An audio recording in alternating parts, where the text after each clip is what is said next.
address this conversation, this debate, Kobbie Mainoo or Angel Gomes.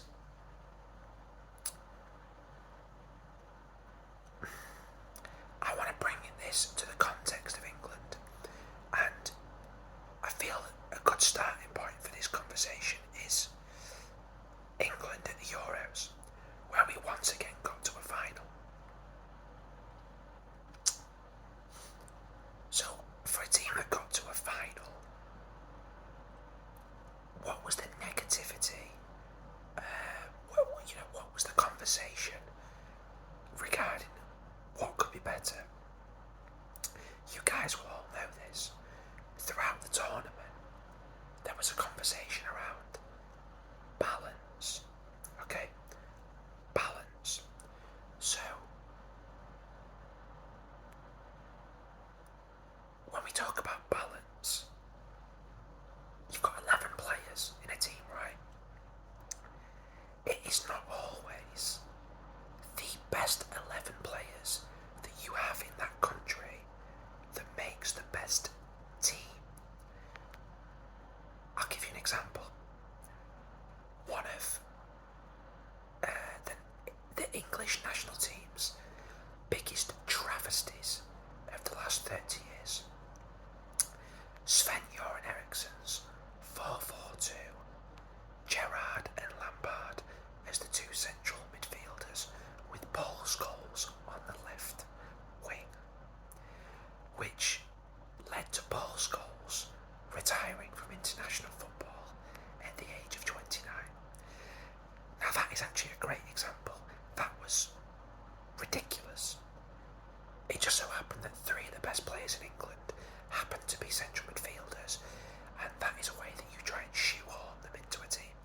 I'm not a fan of shoehorning players into any team. Gareth wasn't that extreme. However, what do we have at the Euros?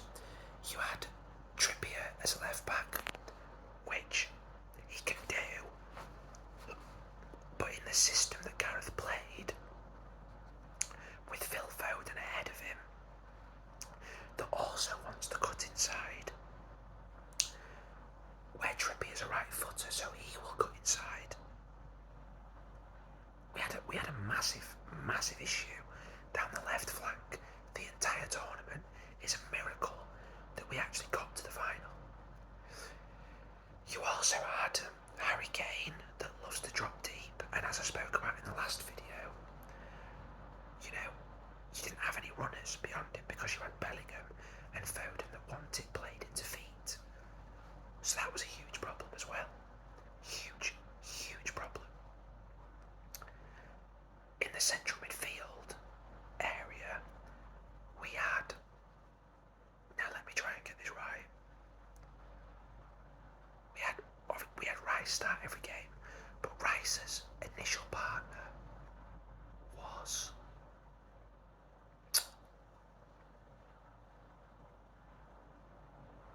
Gallagher. I feel like it was Gallagher. Could have been Trent, one or the other. Gallagher. Trent and Gallagher. Is that giving you the balance that you want to be able to progress the ball from the back through the middle third into the attack? No, it didn't do that. Trent, as a central midfielder, who I believe at club level had only played 3 games in his entire career as a central midfielder. Did that work? No. As we saw, he got taken off at half time. And then Kobbie came in. And he gave you a lot more balance. A lot more balance. But we still had issues progressing the ball from the defence through the midfield third. Now, in the last video, I spoke briefly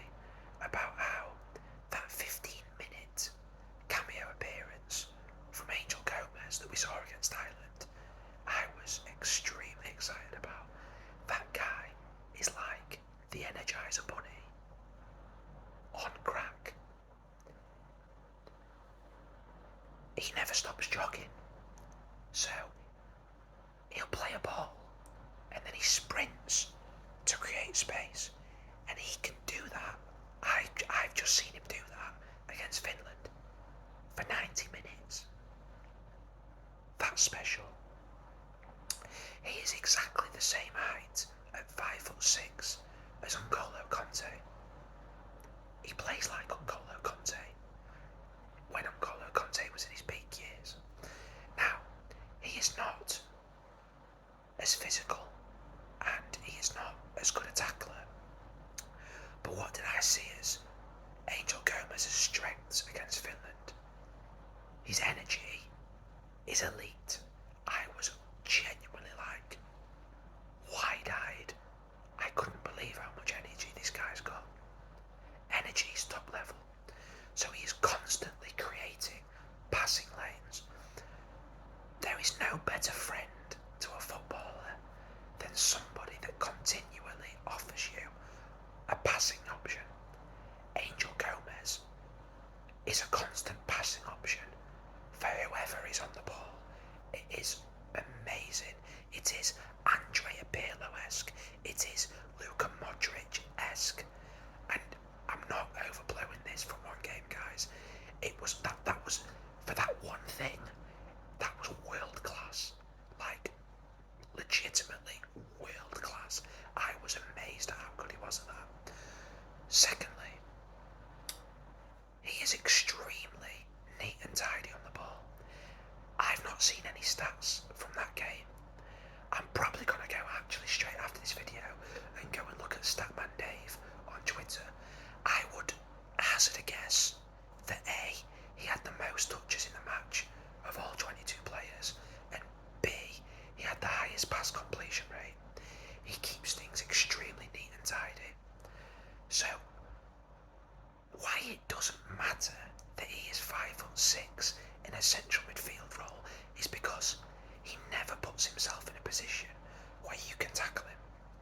He buzzes around you because he's so energetic and so quick, creates a passing lane and plays a one-touch pass. That's all he does. For like 95% of his entire output, he's just doing that one thing. And he is an absolute fucking master at it. An absolute master at that one thing.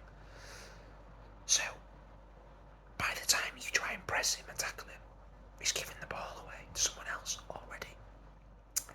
Having said that, the other 5% of the time, which he did to unbelievable effect, is when he do give him a bit of space, he loves a diagonal to the wing, like a floated ball to the wing. He must have done like 10 of those in the game. It was brilliant, absolutely brilliant. Does he create like the drop of the shoulder, like you saw with Kobbie against the who was it?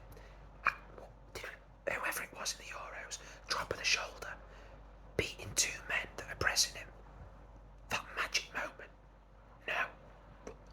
Will he do like a line-splitting pass that takes out 4 people, like Kobbie can do, on occasion? No. Can he dribble like Kobbie can to drop the shoulder and break the lines? No. Can he do like what we saw from Kobbie against Wolves, drop the shoulder, nutmeg somebody, and then curl it into the bottom corner to score a goal? No. He's not a moments player. He doesn't create magic like Kobbie Mainoo does. But do I think he brings... Here's the question, right? Is Angel Gomes what England need more than what Kobbie Mainoo is what England need? After one game, hand on heart, as a Man United fan who worship the ground that Kobbie Mainoo walks on, I would say it's a wholehearted yes. I would say almost he's the missing piece.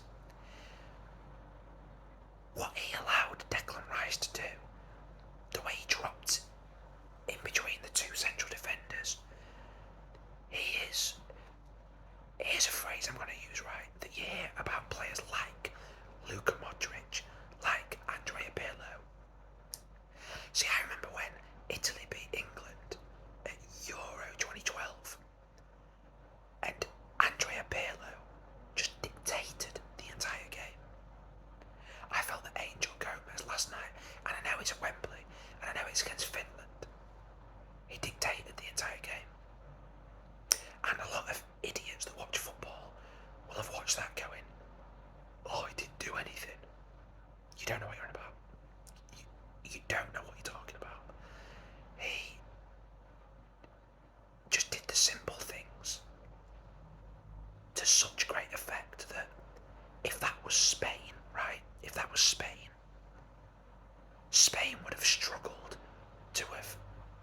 pressed England playing out from the back because of the passing options that Angel Gomes continuously created for 90 minutes.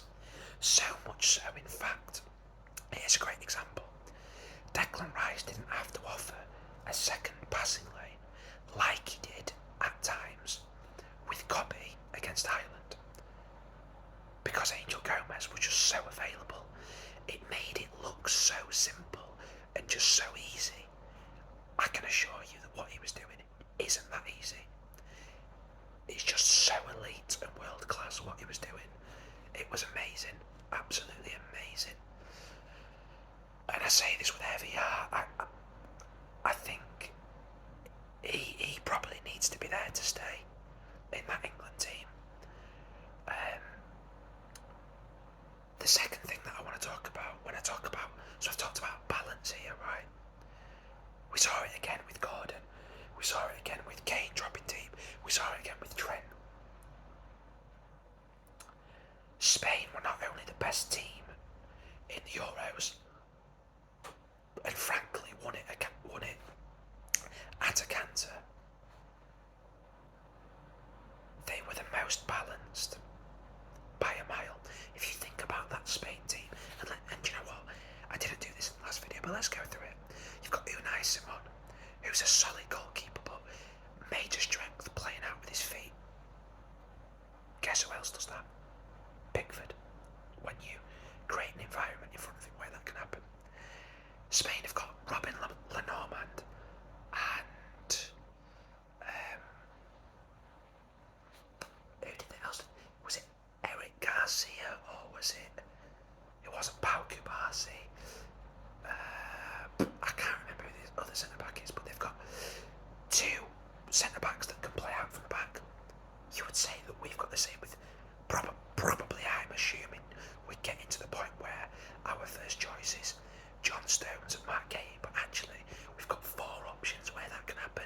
Concert and Maguire can play out from the back. They've got Danny Carvajal, elite right back, who is extremely solid on the ball. He's probably more in the Kyle Walker mould than he is Trent, but we've got a leg up there with Trent. I mean, God, the amount of chances he creates, so not like for like, but fair enough. And then they've got Marco Correa, who inverts, but also gets down the wing. That's probably more like Trent. And we've got, at the minute, you've got Luke Shaw to come back into the fold, but they've got a back four that can really confidently play out from the back. We have that. If you get the right back four and you've got the right options in front of them, they've got Rodri, right? The best six in the world, ban on. And then alongside him, Fabian Ruiz, who is so technically competent and has added physicality to his game and just a perfect partner for Rodri and keeps the. So when you've got Fabian Ruiz and Rodri in front of you, you're never under pressure to be pressed. With Angel Gomes alongside Rice, that's more in tune with that. And then they've got the high and wide pace. You've got Lamine Yamal that would prefer to cut inside, but is very quick. You've got Nico Williams that will just go so quick. Anthony Gordon, Bukayo Saka. That's like for like almost. And then you've got Alvaro Morata, who gets tons of stick, but is excellent at linking the play and dropping deep. Harry Kane. Lee Carsley has almost created a Spain mock-up there to a degree. Oh yeah, and Danny Olmo and Grealish. Same kind of thing, ish. Similar, Angel Gomes. That's your missing link. Please, as always, guys, let me know your thoughts. Let me know if you disagree. Hey, who am I? I could be completely wrong here, but those are my honest, strong opinions. So,